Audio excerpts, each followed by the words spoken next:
G'day, hi, welcome. Wait, I gotta flip this back again. Sorry. Okay, there's Leo. He's over there. Hey, where's my Mesa Boogie? I'll show you where my. Good morning, my beautiful, pretty guitars, and my evil eight string, the black hole. There was a lot of noise in this room yesterday. Lots and lots of noise. But I just got to redo the drums, and I've got me a song. And I got to add the bass, and I'm going to add one more guitar track just because I can. That's right. I don't have the amp there. Okay. Sorry.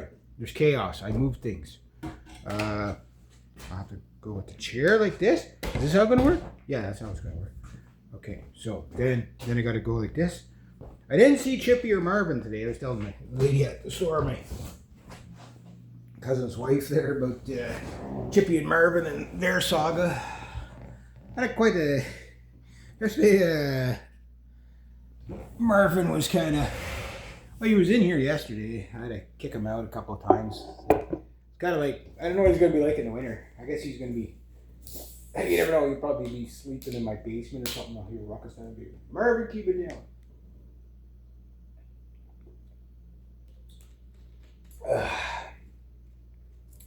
But I don't know if it's Chippy or if it's Marvin. I think it's Chippy that's digging into my little planters. Little bugger. Yeah. But it's Sunday after making this video. I got the vocals done again. I redid the guitars. I redid everything. Like usually when I record a song, it takes me about 3 tries to get it fairly well. But I'm going to be so happy to finish this song. Even if it's not perfect. It's pretty darn good. I like it. The thing is not to spend your whole life on one song. Like, back in the day, right? There was like, the concept was you have to write your masterpiece song, right? I get all that. I do. But people would spend like 5 years on one song. And like focus on nothing else. They would just obsess about one song and then wonder why their music career would never go anywhere. And then the Kiss, rest in peace, Ace Frehley. Apparently Ace Frehley died. So that's what happens when you hit your 50s, man. All your, you notice it in your 40s. Right about 45, you start noticing people dropping like flies. But as soon as you hit your 50s, man, it's like it's daily. It's almost daily. I can't imagine what it's like for 8-year-olds. It's just like, just accepting that everybody around you is going to drop dead. You might be the next one. I saw a good meme. It was like a picture of like 4 or 5 guys. Like one of these guys is going to attend every one of these other guys' funeral. One of these guys is going to attend none of their funerals. Some of these guys are going to attend most of the funerals. It's like like I don't think that could sum up life any better. Like just which one of these guys are you going to be? You're going to be the first one or the last one, right? It's like, or in between. Is what it is, right? Anyway, yeah. So rest in peace, Ace Frehley. But Kiss, their concept, Gene Simmons, love him or hate him. I know he's. But I used to be a huge Kiss fan for sure. I saw them twice. Once with the Makeup for Hot in the Shade and at the Blues Fest, which is wrong. I don't know. They should call it Ottawa Music Festival because there's really not that much blues there anymore. He said like the idea was just to write as many songs as possible, throw it through the wall, see what sticks. And I think that's the better way to do it. Like, don't spend too much time trying to perfect one song.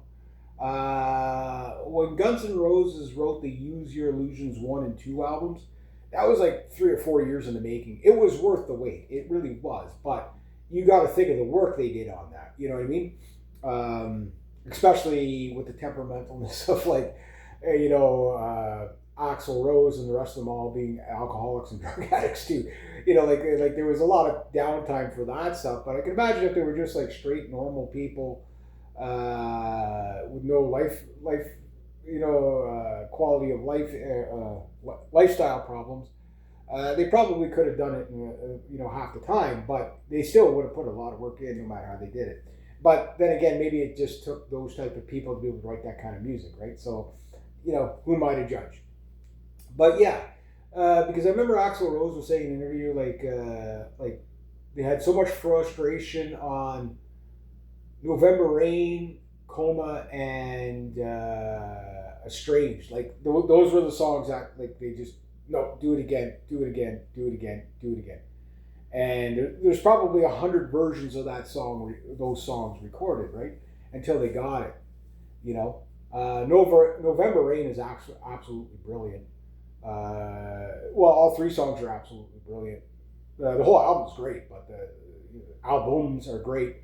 But like Civil War, that one when they came, that was I think the first track they released, first video they released, and it was just like, wow, that's good. Like this is but yet it's kind of different from everything else on there in some ways, right? But really good stuff. But the thing is what I'm finding is, like I'm a metal guy, right? I'm always going to be a metal guy. I don't think that's ever going to change. What metal do I like? I like all genres of metal to a degree. Thrash metal being my, thrash metal is kind of like my favorite of all the metal. Your classic, hardcore metal and stuff like that. Just classic metal, glam metal. Loved it all, But the thrash metal is really, and speed metal is really what I like, right? That it's and then the old hardcore stuff like Motorhead, it was called hardcore. Lemmy always called it rock and roll, and at its essence, it was because the bass just followed the root notes for most of it, right? Whereas with metal, the bass doesn't normally follow just the root note. When you follow just the root note with your bass, it's basically rock and roll or hard rock or whatever or hardcore, right? But when it's expanding, like I was watching a thing on like black metal, like how how the bass moves in black metal, and it's just like when you see how it's constructed, it's like, oh, that is so interesting, because if they were just to follow a rock and roll template, black metal would be 4 chords through the entire song with the bass player just sitting on the root notes. How boring would that be, right? And I'm sure there's black metal that does that, but when the black metal, when the guitar player's just thrashing on these like dissonant minor chords, augmented minor chords, dissonant augmented minor chords, it's kind of it's a little bit of everything there. But when he's just thrashing like whatever he's doing, and the bass is going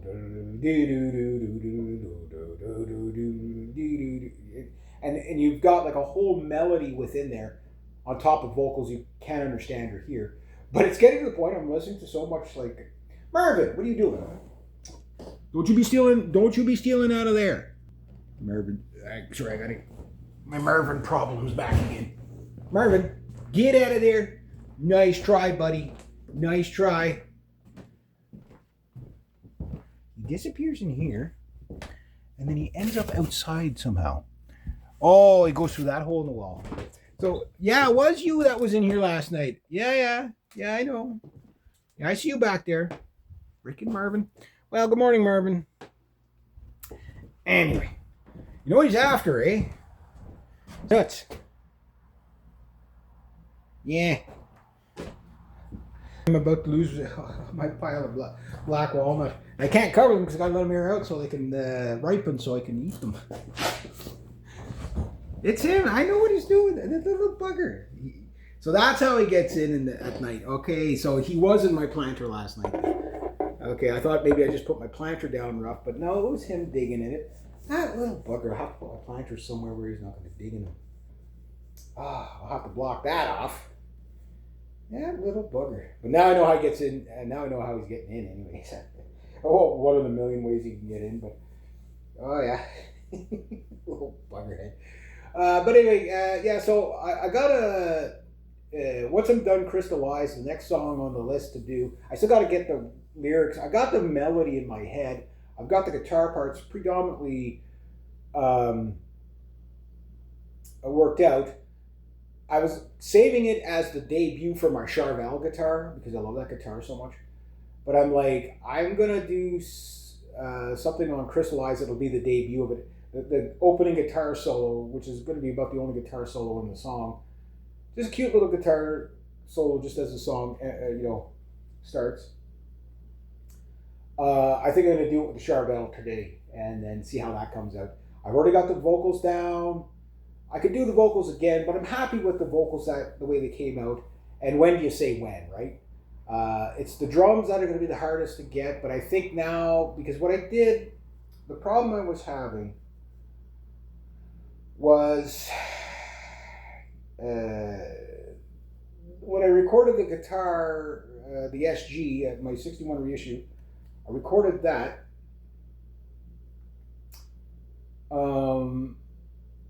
For the cleans, right, with the Hot Rod Deluxe, and I've got the Hot Rod Deluxe now that I'm probably never going to touch a knob or a dial on it for the cleans for as long as I'm using the SGs anyway. So I mic'd with the SM57. I mic'd the both amps are in that room now. I played it, but I was trying to play it along with the lyrics in my head.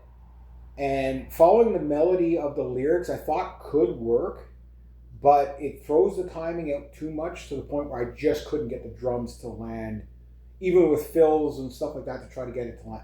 I just couldn't pull the song together at all. So it's like, okay, well, I'll record the guitar to the metronome and go that way. I tried yesterday desperately, or the day before, I can't remember what it was, to just put down a drum track and try to go with the lyrics in my head, or kind of lip sync the lyrics while I was recording, so you obviously wouldn't hear me singing while I'm playing the drums, and try to go to the melody of the lyrics. Same problem arose. I just couldn't get the timing was too much out. So I'm like, okay, I love the flow of how the lyrics went originally in the song, but you can't pull the song together because it doesn't, the verses are not the same length. Where you stop, it's not on the beat.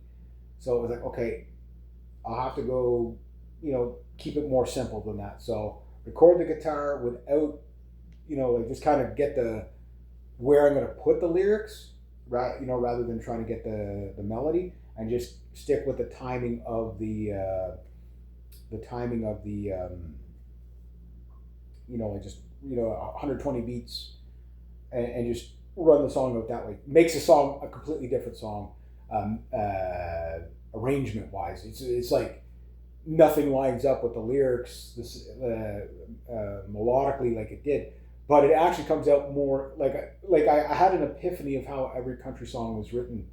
It's like, oh, okay, that's why they put their pauses where they put their pauses. Okay, so if they would have wrote it one way, it would have sounded like the original recording I did, but they probably couldn't pull the song together tight enough. Okay, and I mean, I don't want the song completely you'll see what I mean. When you hear it, it's not going to just land everything 4/4. That's it. But then when I did it the second, I guess this will be the third way. It puts the lyrics in a weird kind of breaks up the lyrics strangely. That it does sound more country, because this is a country death metal song, just so you know. When the 8 string kicks in, guys, it's going to give people nightmares, I'm sure. I hope so. Love it. It just comes in so ominous, and it's just, yeah, I'm going to re-record the second. The only thing I'll tell you is the guitar comes in, fades in really. It's an 8 string, right? Just sitting there humming away. and fading in, and it's just like this black hole coming at you, angry black hole coming at you. It sounds really cool on the headphones. Even the low tech, I'd love to be in a multi-million-dollar studio with state of the art engineers to say, this is what we're doing. We're bringing a black hole over people of emotion, of this angry 8-string humming guitar that comes in with these, like, the best way I can describe the sound of the 8-string in this song is an angry dinosaur just trashing things at, at a leisure pace. That's the best way I could. It just stomps on you, but it gets the point across. You know what I mean? But I had to change when the 8-string comes in. I had to change from 120 beats per minute to 140 beats per minute to make the 8-string riff work, and which is made recording a little bit trickier, right? So I know one of the things I'm going to need in the future is I need like a 72 channel, but it's like you get 2 channels, okay, on the BR1200 that you use in stereo at each time. You could go single channel and have nothing in stereo. I don't know how that'd come out, but you do everything in double channels, right? So you have 12 tracks, but really you only got 9 if you're doubling up and you have 1 spare track, because 2 of the faders are double tracks. Channel 10 and 11 is the bounce track where when you're done recording, you bounce it to there, and then that's where you can master it and all that. That's so that doesn't really count. And then the bass drums track is the same thing. It's 1 fader, which gives you stereo, but you don't really truly have 12 tracks in that sense. But however, I'm going to be doing some reading up. Even though I ended up talking to my brother for about a half an hour, 45 minutes there at the house there this morning. We were just shooting the shit about this, that, and the other thing. So I was a little bit late getting down here. But the thing is that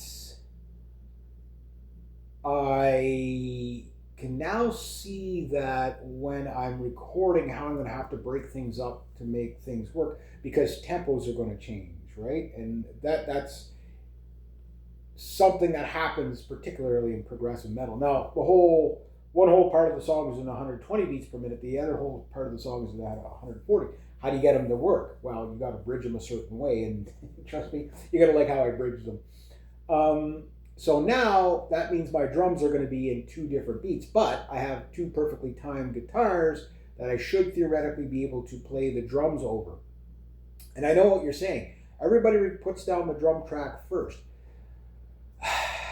Yes, I can understand that. And for my next song, I might start off. Because you see, the problem is when I write a song, this is just something that I'm discovering now. This is the beauty. I'm sure people that have been recording forever and a day would probably say, yeah, duh, everybody does this. When you write your song, write it to a metronome. Write it to a metronome. Write your lyrics down, hum them out. Okay, there's my melody. Now try to sing them in your head to a metronome. And then figure out, how much space you're going to use for everything, right? Verse, chorus, blah, blah, blah, guitar solo, whatever. My songs are not going to be that orthodox. They're not going to be structured in a way that's like record company approved. I tend to not put choruses in my songs that are recognizable as like repeatable choruses. I'm not saying I'll never do that, but that's rock and roll. Verse, chorus, verse, chorus, verse, chorus, solo, verse, chorus, outro, whatever. That stuff is very rock and roll, right? And I have nothing wrong with rock and roll. I love rock and roll. But I'm doing metal, and I'm trying to break the mold a bit. Like you'll see like YouTube videos about stuff like this where it's like how to write the #1 song. Here's the formula the stars use. Well, the problem is everybody's using that formula. The stars that like your Taylor Swift, everybody uses. I use her as an example because she's probably the most popular pop star out there, right? She might not be, but like it's just she's popular enough that like people like her. Okay, natural talent only got her, maybe 2% of the way. There's a gazillion musicians 10 times better than her, right?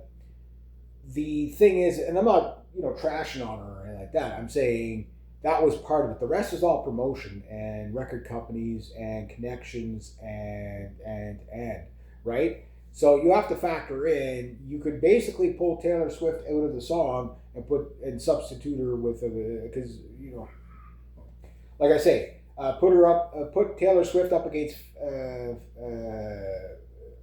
Fabi Ernie there. Like, there's no comparison. Fabi Ernie is like far superior in her singing and what she can do. And she's a much better songwriter. Blah blah blah. She's phenomenal in Elvedi. Elvedi is, I think, one of my. I think they're such. They're not an underrated band, but they're not as big as they should be. They should be way bigger than Metallica. You know what I mean? They should be way bigger than like. They're just so damn good. Like, if you listen to the song Premonition, maybe you're not into the that kind of metal or whatever. It's folk death metal basically. But the song Premonition, when I watch that video, okay, as a musician, you're always like, okay, when you watch a Van Halen video, okay, it's like, I wish I was playing that song live, playing the guitar just like Eddie Van Halen. Or you're watching, if you're a drummer, it's like, oh, I wish I was, Alex Van Halen or whatever. You know what I mean? Or maybe you wish you were Stu Ham, from Joe Satriani on the bass, or you wish you were Joe Satriani or whoever, right? And that's usually what happens when you listen to a song you really like. When the song is phenomenal, every person in that band, even if it's a 9-piece band like Helveti, okay, you want to be playing every instrument in that band live at the same time. I want to be every person in that band. That's how good the music is. Like, oh, I wish I could be playing that flute. Like, literally. I wish I could be playing the freaking hurdy-gurdy. I wish I could be playing that violin. I wish I could be playing the bass, the drummer. If you're a drummer guy, you really have to check out Alan, what you call him? I was dreaming of the guy last night, like his drum lines. The Elvedi drummer. What you call him? Just had his name in my head there, but it's like this guy is his polyrhythm beats are just so, like, it's speed metal and all that, but his polyrhythm beats are just so crazy. It's just like, listen to I know they time align stuff like that and all that, but it's just like, just listen to the stuff. Listen to the guy live. Like, he is so good. It's just like it's just what you listen to is like, it sounds impossible. Eleni Noda is like that. Like, when you listen to her, like, she's just sitting at a kit with one tom less than what I have. You know what I mean? And I think she's got 5 or 8 cymbals. That's it. And you just listen to that girl play live, and it's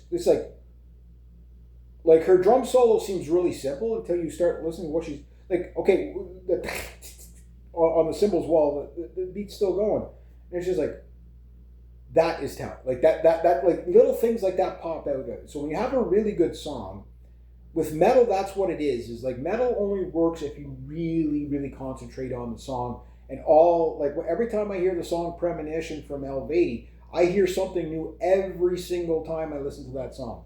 And it's like, oh, I didn't hear that in there before. You had this with Jimi Hendrix. Every time you listen to Jimi Hendrix, you hear something new, right? Because there's just so much in there. And it's like little nuances and stuff like that. And that's what makes it so good. So when I'm writing a song, I want that kind of complexity in there, where the song itself doesn't really have to be that complicated. But, like, for example, when you listen to the vocals in Helveti, for example, it's like there's all these little crazy dynamics in their vocals, whether it's Kriegel singing or Fabi singing, right? And the way they play off each other is just fantastic, right? It's just it's that's the kind of songwriting that when you're really into it, that like it makes your songs timeless. You know what I mean? Like I mean, yeah, the hits that last, like the Elvis stuff, stuff like that.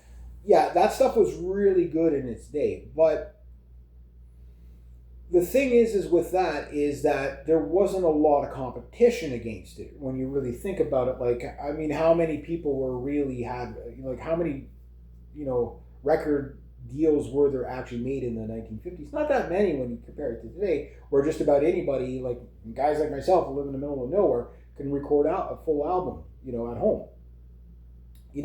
That started happening in the 70s, where people could start to really record at home, where you could get multi-track recorders, but it was on reel to reel, and that was really expensive, and then somewhere the reel to reel gave way to tape cassettes, right? And that was about the 1980s or whatever.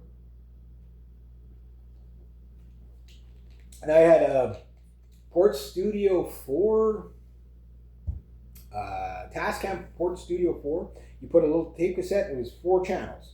They weren't stereo or nothing, it was just 4 channels. It was an ideas machine. And that was my first introduction to recording. And that thing, you couldn't get a good sound out of that even if you tried, but you could get something, right? And this is before the internet, but it was something that, there's a part of me that wish I would have kept that thing. But I think I ended up giving it to my sister or something like that. Marvin! Are we going to go through this? Yeah, that's right. You get your little butt out of here. He's in here again. He's going after my nut pile. That's what he's going after. Those are mine. Where'd he go? Oh, you're on the barrel again. Yeah, I know where you're going. You're going to be, you're a pain. Sorry. And I'm always interrupting my videos. Buggerheads. All of them buggerheads. But he's after the nuts. He's going over there. I'm gonna have to freaking put a cage or something on. But the good news, I don't know how he's gonna get him out of here. That's gonna be the impressive part. I know he can get in here, but like a nut the size of his freaking body.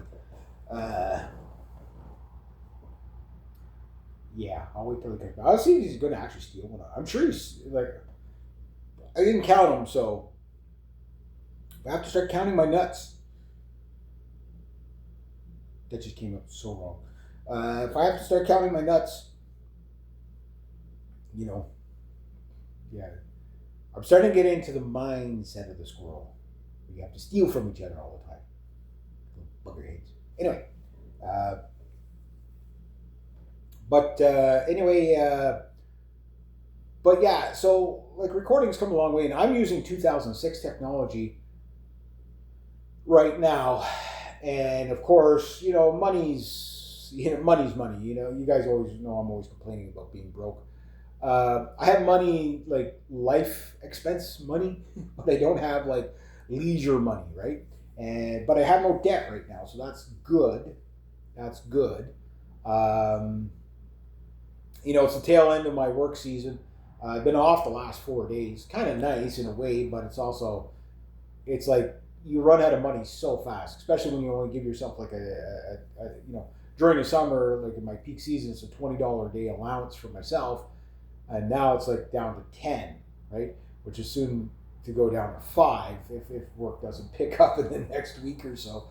But I might be having my season cut short, where the past 2 seasons I got lucky, and I was able to like get work right into December, and then a couple of little freelance jobs in January and February, which pole vaulted me through. But if I have to start digging into my savings, my winter savings, like I totally understand the mindset of a squirrel, but it's just for me, instead of nuts, it's money. I try to stash my money away so that I have enough for my bills and stuff like that. And plus, I've taken on this place, which is a little extra of a burden. Not too bad. Like it's not going to be too bad. When I reveal what I'm paying for the place, you'll understand. But I'm also still haven't found a vehicle yet.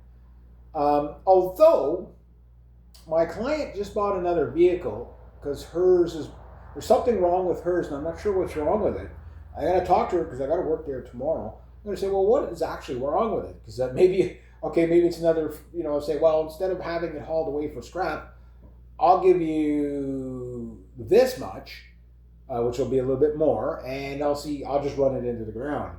So if I get another 2 months out of it for $500, so be it. But it might be if it's a brake problem, then it's okay. No, it's not worth it.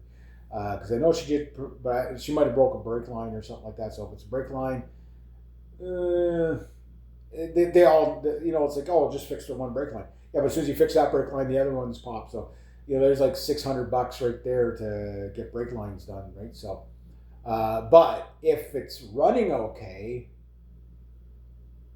I mean, I'm practically using that vehicle anyway. Every time I gotta do some work, it's like all my tools are in there. That could be, might get me through the winter. You know what I mean?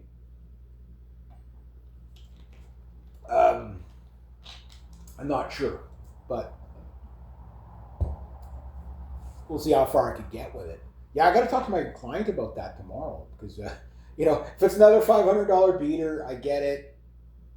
It'll break down very soon, and as soon as it breaks, she's at the point, again, it's the same issue as the last car that I bought, where it's like, yeah, I'm about to send it away for scrap because last month I had to put this much into it. The month before I had to put this much into it. So, for me, it's like, okay, well, what, can I survive the defect?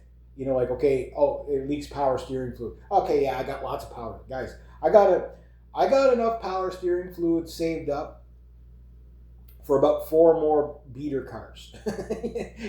Yeah. So if I have to put power steering fluid in it once a day or whatever, top up once a day or once every 2 days or 3 days, like it was with the yeah, that's fine. That's fine. But anyway, yeah. So Sunday, I'm just kind of taking it easy. My nephew and I last night there, I got my nephew lifting weights. I said, okay, I'm going to start teaching you that stuff, right? So he's 12. By the time he's 15, he's going to be freaking, yeah, the girls will be all over him for sure. But this morning, we did stretches. I said, okay, every 3 days you're going to work out.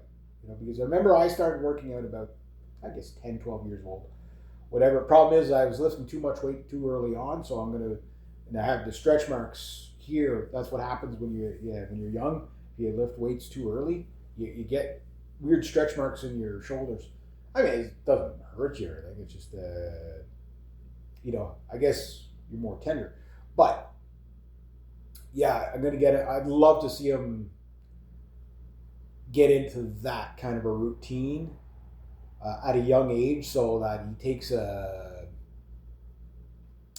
of like the approach of health early on rather than, because like most kids, especially kids nowadays, they're sitting there snacking all the time, playing video games, whatever. I'm trying to get them more active, and I know the best way is get him to do some exercises, which is going to be good for his health, good for his immune system, all that stuff, but also to, as you start working out, you tend to get more energy to do stuff. And he's always asking me, "Oh, you doing something?" I'm like, yeah, come help me. So, he only dabbles for 5 minutes, but at some point he's just going to take initiative and start doing stuff, right? Marvin, that you? Here's my Marvin smashing hand if you're coming back in. I'm pretty sure if somebody were to walk up to my door, it's like, why is Reg talking? Who's he talking? Who's Marvin? I think Reg has an imaginary friend. No, he's a squirrel. He has an imaginary squirrel friend. No, I got him on video. Otherwise, people will think I'm crazy. Anyway, let's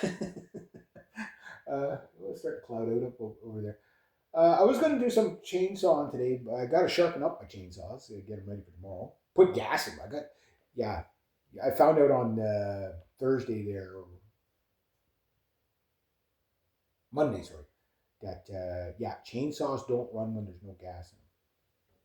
But I got lots of, I got almost all my chemical stuff down here, like oil and the WD-40 and all that stuff down here now. So it's like I'm starting to put that stuff away. So I got lots of Nix oil. I found another thing of chainsaw oil there yesterday, and then I got another thing, two things of chainsaw oil here. So I got probably about 3 years worth of chainsaw oil. That's good.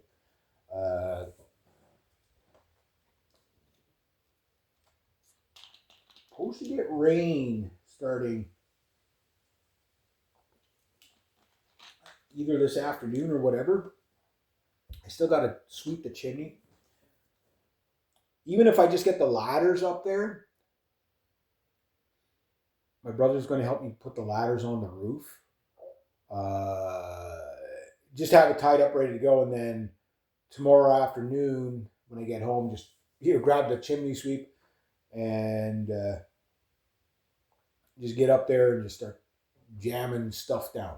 you know, that would be great. I'd love to have that done. I saw my aunt today, but I didn't. I guess she was off going somewhere, so I didn't talk to her because I got to check that chimney too. Um, yeah, make sure everything's good for the winter.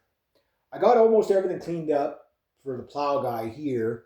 We got almost everything cleaned up there for the plow guy. So I was talking to my brother this morning and saying, okay, yeah, this I'm gonna move, make sure this is not in the way because that's where the plow guy goes, and this is where I got to go with the snow scoop. I still got to bring my snow scoop down here, but I might leave it up there because I do my aunt and uncle's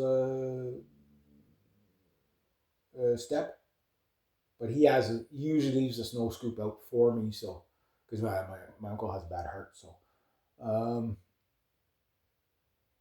yeah, so I got the roof right down here, so that's good to go down here. Yeah, I got all that stuff. But yeah, no, I'm just pretty excited there to get the song finished up. So it'll be crystallized, and the next song should be Pinto. It's about the guitar solo. That one's about really showcasing the Charvel. I got to change the strings on the Charvel because that Charvel is about 3 years old. I've only owned it a couple of months. I think when did I buy that? In May. Time flies, guys. But the thing is that the strings are like from the factory, right? So same with my Flying V. They still like I've had that guitar for about 3 years as well, and those are the factory strings on it. But it's a dog. It's Chloe. She's barking at something. Um, but I was like it was 3 years I looked at that Charvel before I pulled the trigger on it, and I'm kind of happy that I waited that long.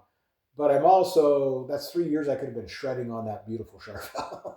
So like I don't make these decisions lightly. I know it looks like I just like buy musical equipment at random, but you have to understand like the 8 string when I bought it, I waited a long time to buy it. Like I waited like almost 2019, and I bought that in 2020 or something like that, or sorry, 2022.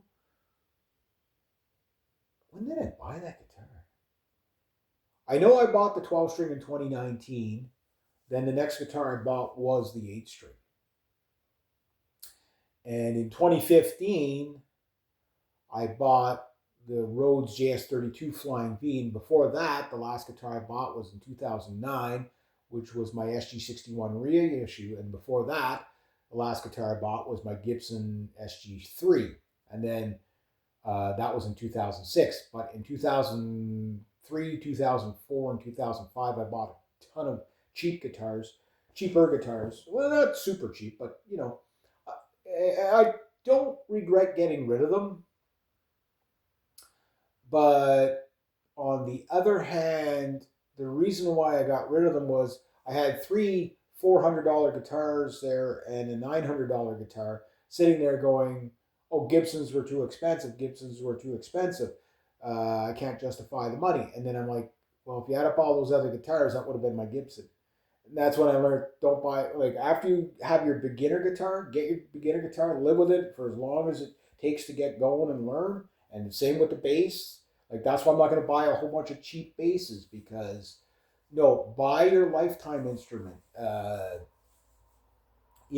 the best way to do that is, like for example, my bass, my 5 string bass. It's teaching me so much about what my next bass needs to be, right? And I'm not saying I'm just going to have one bass, but if you can narrow it down to 2 or 3 instruments, if you can narrow it down to one instrument, that's the best, right? But I do know that what my requirements are. Usually, I like 24 fret instruments, but I also look at it as when you pick the right instrument, you tend to just stick with that instrument. You know what I mean? Like, I've had my SGs for a long time, right? Um, you eventually do wear out instruments, if you play them, but if you keep them in good shape, they last years and years and years and years and years. So, am I the type of guy that can live with just one guitar? I could,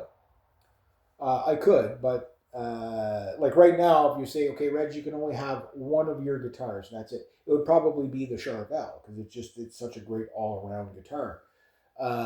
My dream guitar I already have is my SG61 reissue, but it has, if it was if it didn't have the neck uh, bow issue and slight intonation problems, like that's why they stopped making them because the necks on those always bow, right?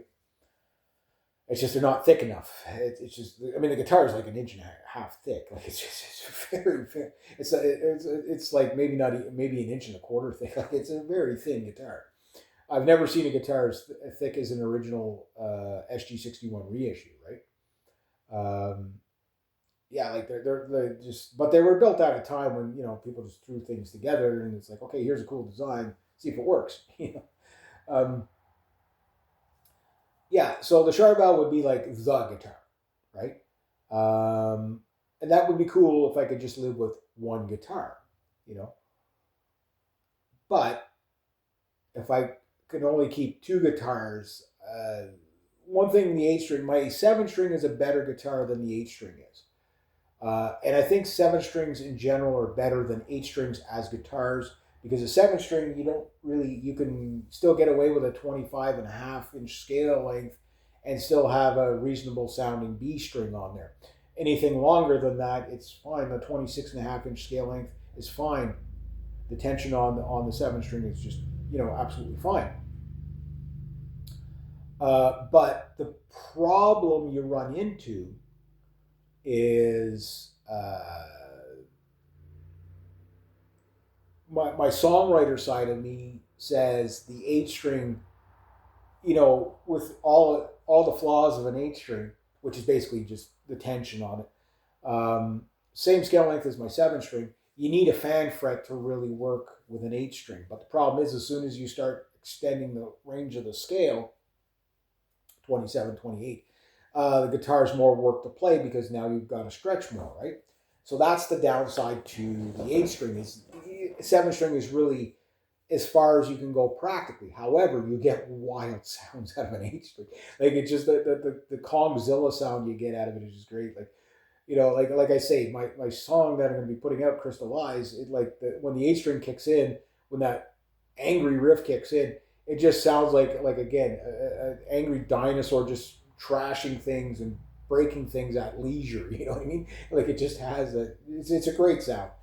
Yeah, it's a great sound, and you can't get that with a regular 6 string guitar, even drop tuned. My Mark Holcomb 6 string is in drop C all the time. That guitar, great guitar to play live. Uh, it's a phenomenal guitar. It's so good.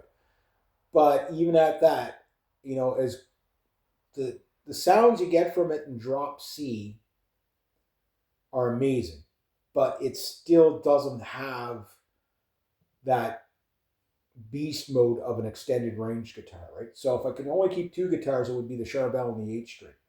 I like the 8 string again. It's more work to play. I miss fret on it all the time. Again, guys, I've been playing guitar forever.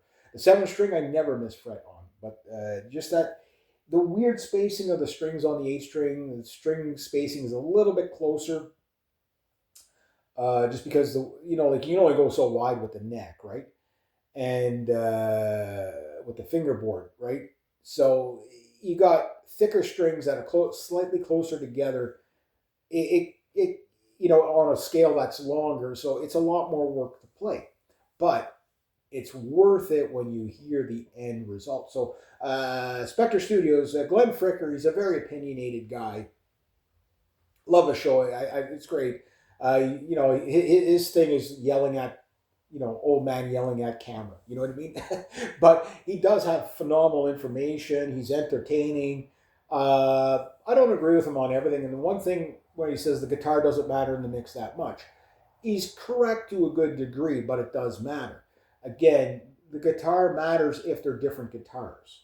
So when he did his 10 guitar shootout of guitars that were very similar, of course, there wasn't much, you wouldn't be able to pick one guitar from the next in the mix, unless you really, really, really knew the guitars, right?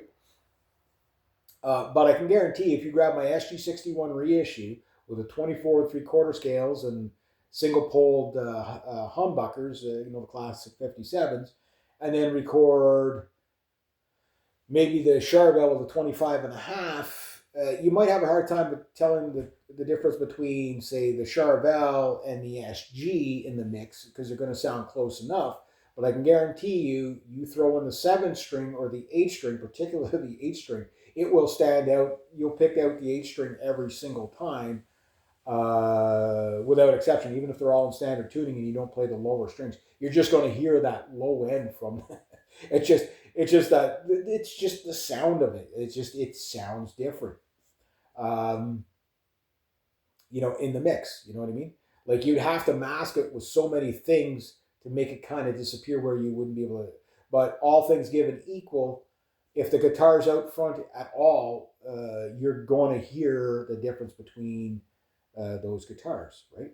So that's why I would pick the Charvel for one for my leads and all that crazy stuff, and I pick the Charvel would be the jack of all trades. Now, if I was just doing thrash metal, it would be the Rhodes Flying V. I think that's still my best sounding guitar. It's just the Duncan distortions just have a little bit more bite to them, and a little bit more distortion breakup, and a little more chugginess than the JBs. But it's like you're splitting hairs. I mean, you probably wouldn't be able to tell a JB from a Duncan distortion in the mix, but while you're playing it, you just got more thrashiness, right? Mr. Shreddius Maximus Thrashius is what I call my Flying V. So yeah, I still think that Rhodes Flying V, the RRT5, is the best sounding guitar I've ever owned, particularly for thrash metal. But however, it's a one-trick pony. It doesn't do clean very well. Well enough, but the pickups are just too hot. You know what I mean? Like it's really meant, like that guitar is meant for one bridge pickup and that's it. That's all you need is just one bridge pickup on it. But that guitar just sounds so bloody good. And that's the next guitar to play live. Then after that will be maybe the JS32. And then I've played every one of my guitars live. Wow. That's crazy when you think about it. But I mean, I haven't made any money playing live with them yet, because I haven't found a band. I've only done those blues thing over there, which, I mean, it's fun. I'd rather be on stage than not, but, and no disrespect to anybody that loves blues, but when you get really into metal, blues is so boring. Like, it's so boring. It's just like, it's the same guitar solo over and over and over again. And stuff like that. And it's good stuff. Like, don't get me wrong. Like, those licks, some of them can be really challenging. Those Mixolydian licks sound great. You know what I mean? But they have a limitation in the structure of blues rock and roll. You know what I mean?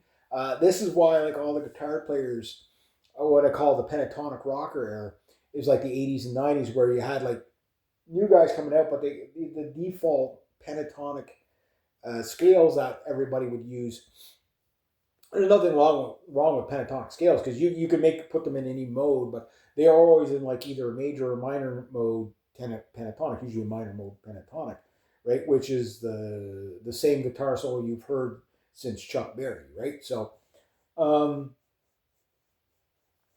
and the thing is about that is what you end up liking, right? A lot of time when you're songwriting is usually different than what you think you like. You know what I mean? Like because when you can create stuff that sure it's been done before, you know, like I mean, I've already excuse me made a video about like all metal sounds the same. Well, you're kind of correct until you get into the nuance of it. All blues sounds the same. All country sounds the same. If you just listen to the one genre, yeah, each genre is going to be flavors of. You know what I mean? Like so this idea that there's no originality in that. It's like there's one guy who was like he was a metal guy and then he went into jazz and he was like, metal's kind of boring now. You know why? You know, and it's always like it's like it just happened now. No, it's not like that at all. It's because you don't listen to anything else. When I find things start sounding too much alike, go listen to something totally different. Go listen to classical. Okay, if you listen to classical all the time, classical is gonna start to sound generic. You know what I mean? It's just what I find though is with metal and classical music and stuff like that is it's got so much variety in it and that it's the least generic sounding. But like if everybody's using the same, I can guarantee you can go with Nuclear Blast Records, Empire Records, Napalm Records, all the big ones, Scarlet Records, Capitol Records. Go with all those big guys there, right? Take my song that I just recorded; it won't sound it won't sound like anything there. All the new bands come out; they're flavors of, right? This has always been the case. This is not a new thing. So that's and you got to understand like the bands that are coming out now, okay, that are when you got the people that are like, oh, the music it's not inspiring anymore and whatever. The older stuff was always so much better. And I disagree with that because in 20 years from now, someone's going to say, oh man, the stuff back then was so much better than the stuff now. And it's you have to understand because when you're in the soup of the era that you're in, right? Like us Gen Xers, most of those guys are still listening to Iron Maiden. The first three albums. You know what I mean? Like like they don't expand the horizons because to them, like usually, like your music is in your heyday of your youth, right? And you relate to it and everything like that. Backdrop of the time, whatever. But what ends up happening is as you age, you still try to keep that connection to that. So as the music changes, you lose connection with it. But if you kind of open your mind a bit, and sometimes you have to listen to things 4 or 5 times before you actually like it. And that's why people still listen to classic rock channels and stuff like that. There's still people listening to Led Zeppelin. And Led Zeppelin's great. Don't get me wrong. I listened to lots of Led Zeppelin. I had almost all the I had so many tape cassettes of Led Zeppelin, the 4 albums, and then whatever else they had, like live and stuff like that. I had all kinds of Led Zeppelin stuff. Loved it, right? But I outgrew it because, okay, that 60s stuff, I was, I was a teenager in the 80s and a young man in the 90s, right? And that's the stuff I relate to. So, yeah, it's great. But the world now is not Motley Crue anymore. It's not Van Halen. It's not Queensryche anymore. It's not, it's not Judas Priest anymore. You know what I mean? Like it's changed. It's not Anthrax anymore, right? It's changed. And if you just snapshot music from different eras, go back to the late '60s, grab a Black Sabbath song, then grab something from a glam metal band or even Metallica from the '80s. Okay, comparatively, they don't sound the same. Go from the '80s to I don't know, Testament or Voivod or Dream Theater of the '90s. It's not going to sound the same. You know, get into the early 2000s, go from that and grab a Periphery song. Okay, yeah, early 2000s, Periphery or whatever. Get into the 2010s, grab an Elvady song. Again, you're going to hear like completely distinctly different sounds. You know what I mean? Like just the composures of the songs.